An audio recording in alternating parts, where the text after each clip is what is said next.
வணக்கம். இன்னைக்கு நம்ம பார்க்க போற ஒரு விஷயம், நீங்க எங்களுக்கு அனுப்பி வச்சிருந்த ஒரு யூடியூப் வீடியோவை பத்தி தான். ஆமா, திருவண்ணாமலை சர்க்கிள் சேனல்ல இருந்து வந்த வீடியோ. அதேதான். அத பார்த்ததும் எனக்குள்ள வந்த முதல் கேள்வி, இது நிஜமாவே சாத்தியமா? அதாவது ஒரு மந்திரத்தை சொல்லி நோய்களை குணப்படுத்த முடியும்னு சொல்றாங்க. அதுவும் இயேசு, சாய்பாபா மாதிரி பெரிய மகான்கள் செஞ்சத. நம்மள மாதிரி சாதாரண மனுஷங்களாலையும் செய்ய முடியும்னு ஒரு பெரிய கூற்ற முன்வைக்கிறாங்க. இன்னைக்கு இதுல இருக்கிற ஒவ்வொரு விஷயத்தையும் நம்ம பிரிச்சு பார்க்க போறோம். அவங்க சொல்ற அந்த முறை என்ன, அதுக்கு என்ன நிபந்தனைகள் இருக்கு, இதுக்கு பின்னாடி இருக்கிற உளவியல் என்னன்னு கொஞ்சம் ஆழமா பார்க்கலாம். சரி, அப்போ முதல் விஷயத்துல இருந்து ஆரம்பிக்கலாம். அந்த வீடியோவோட ஆரம்பமே ரொம்ப உணர்ச்சி பூர்வமா இருக்கு. மகான்களுக்கு மட்டும்தான் இந்த சக்தி இருக்கா, நம்ம கிட்ட இல்லையான்னு ஒரு கேள்வியை எழுப்புறாங்க. ஆமா, கண்டிப்பா இருக்குன்னு ரொம்ப உறுதியா பதிலும் சொல்றாங்க. இதுல ஒரு சுவாரஸ்யமான விஷயம் என்னன்னா, தெய்வீகமா பார்க்கப்படுற ஒரு சக்திய இது ஜனநாயகப்படுத்துது. ஜனநாயகப்படுத்துதா? அதாவது எல்லோருக்கும் பொதுவானதா மாத்திர முயற்சி மாதிரி. அதேதான்.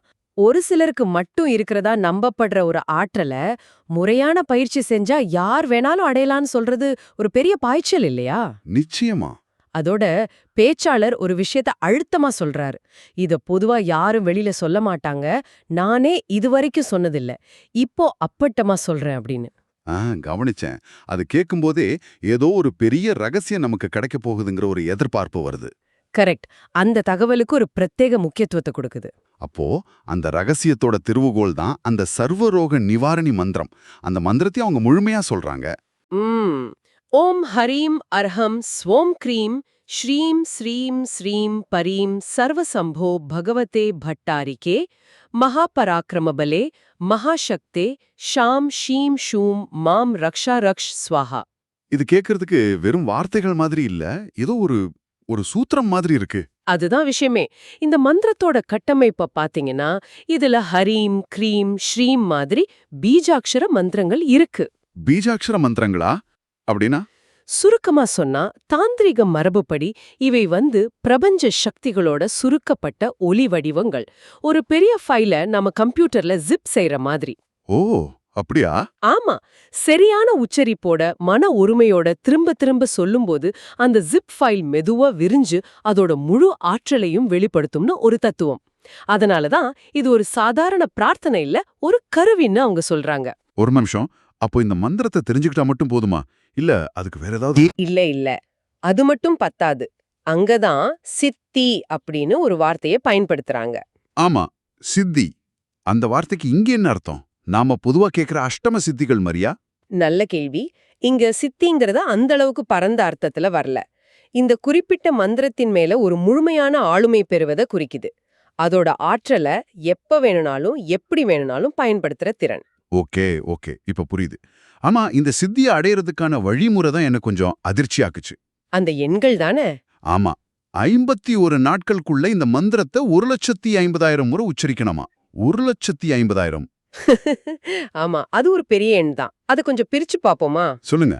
51 நாள்ல 1,50,000 முறைன்னா ஒரு நாளைக்கு சராசரியா கிட்டத்தட்ட 2,941 முறை சொல்லணும். அப்பா! 2,941. ஆமா, ஒரு மந்திரத்தை ஒரு தடவை சொல்ல ஒரு 5-6 வினாடிகள் ஆகுதுன்னு வச்சா கூட ஒரு நாளைக்கு இதுக்காக மட்டுமே 4-5 மணி நேரம் தேவைப்படும். இது ஏதோ ஓய்வு நேரத்துல செய்யற பயிற்சி இல்ல. இது ஒரு முழு நேர ஆன்மீக சாதனை மாதிரி தெரியுது. நிச்சயமா, வேலைக்கு போற ஒருத்தருக்கு இது எவ்வளவு சாத்தியம்ங்கிறது ஒரு பெரிய கேள்விதான். அது மட்டும் இல்ல. இந்த 51 நாள் பயிற்சிங்கிறது ஒரு ஆரம்பம்தான் இல்லையா? ஆமா, அந்த சக்திய தக்க வச்சுக்கிறதுக்கு இன்னொரு நிபந்தனையும் இருக்கு. வாழ்நாள் பூரா தினமும் குறைந்தபட்சம் 108 முறை இந்த மந்திரத்தை சொல்லிக்கிட்டே இருக்கணுமா? அப்போதான் அந்த சக்தி நம்ம கிட்ட நிலைச்சு நிக்கும்னு சொல்றாங்க. ஒரு ஆற்றலை அடையிறது ஒரு படி, அதை தக்க வச்சுக்கிறது இன்னொரு முக்கியமான படிங்கிறது இது தெளிவா காட்டுது. ஒரு சார்ஜர் மாதிரி அந்த தொடர்பை உயிர்ப்போட வச்சுக்கிறதுக்கு. சரி, இவ்ளோ கடினமான ஒரு பயிற்சிய ஒருத்தர் செஞ்சு முடிச்சிட்டாருன்னு வச்சுக்கலாம். அந்த சித்தி கிடைச்சிருச்சு. அந்த சக்தியை எப்படி பயன்படுத்துறது? ஆச்சரியமா, அந்த முறை ரொம்ப எளிமையா இருக்கு. ஆமா, பயிற்சி கடினம், ஆனா பயன்பாடு எளிமை. அதுவே ஒரு சுவாரஸ்யமான முரண்பாடு. அவங்க சொல்றபடி பாதிக்கப்பட்ட நபரோட உடம்புல நோய் எங்க இருக்கோ உதாரணமா வயிறுல வலி இருந்தா. வயிறு மேல கைய வைக்கணுமா? ஆமா, வயிறு மேலேயோ இதயத்துல பிரச்சனைனா நெஞ்சு மேலேயோ நம்ம கைய வச்சு மனசுக்குள்ள இந்த மந்திரத்தை 3 முறை சொல்லணுமா. அவ்வளோதானா? அவ்வளவுதான். இந்த நோய் இந்த நபரை விட்டு விலகிச் செல்லட்டும் அப்படின்னு நினைச்சா போதுமா. இதோட விளைவு பத்தி அவங்க சொல்ற 2 விஷயங்கள் ரொம்ப முக்கியமானது. ஒன்னு, அந்த நோய் பாதிக்கப்பட்டவரை விட்டு விலகி பிரபஞ்சத்தோடு கரைந்து போய்விடும்னு சொல்றாங்க. ஆமா, கவனிச்சேன். நோய் அழிக்கப்படுதுன்னு சொல்லல, கரைந்து போகுதுன்னு சொல்றாங்க. இது ஒரு முக்கியமான தத்துவார்த்த வேறுபாடு. 2வது விஷயம் இன்னும் முக்கியமானது. அது என்ன? அப்படி குணப்படுத்தும் போது அந்த நோய் குணப்படுத்துறவரே தாக்காது, உங்களுக்கும் அது வராதுன்னு தெளிவா சொல்றாங்க. இது ரொம்ப முக்கியமான பாயிண்ட். ஏன்னா நிறைய பேருக்கு அந்த பயம் இருக்கும். நிச்சயமா. இதுக்கு அவங்க சொல்ற தத்துவம் என்னன்னா, நீங்க ஒரு குழாய் மாதிரி செயற்படுறீங்க. பிரபஞ்சத்திடம் இருந்த ஆற்றலை வாங்கி நோயாளிக்கு கொடுக்கறீங்க. ஓ, குழாயில தண்ணீர் ஓடும்போது குழாய் நனையலாம். ஆனா தண்ணீர் குழாய்க்குள்ள தங்கிடாது இல்லையா? அதுபோல அந்த எதிர்மறை ஆற்றல் உங்க வழியா கடந்து போகுமே தவிர உங்ககிட்ட தங்காது. நல்ல உதாரணம். இப்படிதான் மகான்கள் செய்திருக்கிறார்கள் அப்படின்னு சொல்லி இயேசுவையும் சாய்பாபாவையும் மறுபடியும் அங்க கொண்டு வராங்க. ஆமா, அந்த பிணைப்பை உருவாக்குறாங்க. ஆனா இவ்வளவு தூரம் பேசிட்டு கடைசியா ஒரு பெரிய ஆனால் போடுறாங்க. அதுதான் இந்த முழு வீடியோவோட திருப்பமே. ஆமா, அதுதான் இந்த வாதத்தோட மையப்புள்ளி. இந்த மந்திரத்தை இந்த வீடியோ மூலமா நான் லட்சக்கணக்கான மக்களுக்கு கடத்துறேன், நீங்க எல்லாரும் இதை செய்யலான்னு எல்லாரையும் கூப்பிடுறாங்க. ஆனா அப்படி லட்சக்கணக்கான பேர் முயற்சி செஞ்சாலும் எல்லோருக்குமே இது சித்தியாகும்னு எந்த உத்தரவாதமும் இல்லைன்னு அவங்களே ஒப்புக்கறாங்க. இது ஒரு ஆச்சரியமான விஷயம். இவ்ளோ பெரிய வழிமுறையை சொல்லிட்டு கடைசியில இது எல்லாருக்கும் வேலை செய்யும்னு சொல்ல முடியாதுங்கறாங்க. இங்கதான் மனித முயற்சிக்கும் பிரபஞ்சத்தோட சித்தத்துக்கும் இடையிலான ஒரு உறவை விளக்குறாங்க. யாருக்கு இந்த சக்தி சித்தியாகும்னு பிரபஞ்சம்தான் தீர்மானிக்குதுன்னு சொல்றாங்க. அதாவது நம்மளோட வேலை அந்த 1.5 லட்சம் முறை உச்சாடனத்தை முழுசா செய்யறது மட்டும்தான். ஆமா, ஆனா இறுதி முடிவு நம்ம கையில இல்ல.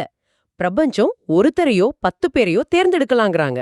இது ஒரு விதத்துல ரொம்ப புத்திசாலித்தனமான வாதமா தோணுது. ஏன்னா இது எல்லாரையும் முயற்சி செய்ய தூண்டுது. ஒருவேளை அது நீங்களா இருக்கலாம்னு ஒரு நம்பிக்கையும் கொடுக்குது.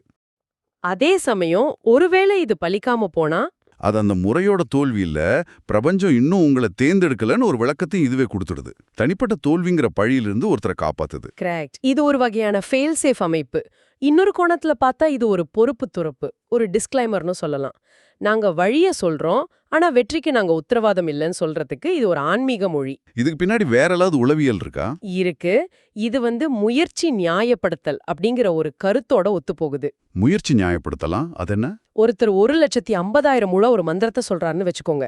அது ஒரு மிகப்பெரிய முயற்சி. அவ்வளோ பெரிய முயற்சிக்கு அப்புறம் அவரோட மனசு அந்த முயற்சிக்கு ஒரு அர்த்தத்தை கற்பிக்க விரும்பும். சரி. ஒருவேளை அவருக்கு சக்தி கிடைச்சிட்டா என் கடின உழைப்புக்கு பலன் கிடைச்சதுன்னு நினைப்பாரு. ஒருவேளை கிடைக்கலனா இந்த முறையே தப்புன்னு அவர் நினைக்க மாட்டாரு. ஏன்? ஏன்னா அப்படி நினைச்சா அவரோட அவ்வளோ பெரிய முயற்சியும் வீணானதா ஆகிடும். அது ஒரு பெரிய மன உளைச்சலை கொடுக்கும். அதுக்கு பதிலா பிரபஞ்சம் இன்னும் என்ன தேர்ந்தெடுக்கல, நான் தொடர்ந்து முயற்சி செய்யணும்னு தான் நினைப்பாரு. ஆக இந்த அமைப்பு முறையே கேள்வி கேட்கவே முடியாதபடி வடிவமைக்கப்பட்டிருக்கு. அதுதான் இதுல இருக்கிற உண்மையான புத்திசாலித்தனம். ஆக இன்னைக்கு நாம பார்த்த இந்த வீடியோல இருந்து சில முக்கிய அடுக்குகளை தொகுத்து பார்க்கலாம். முதல்ல தெய்வீக சக்தி எல்லோருக்கும் சாத்தியம்ங்கிற ஒரு கருத்து. ஜனநாயகப்படுத்தப்பட்ட கருத்து.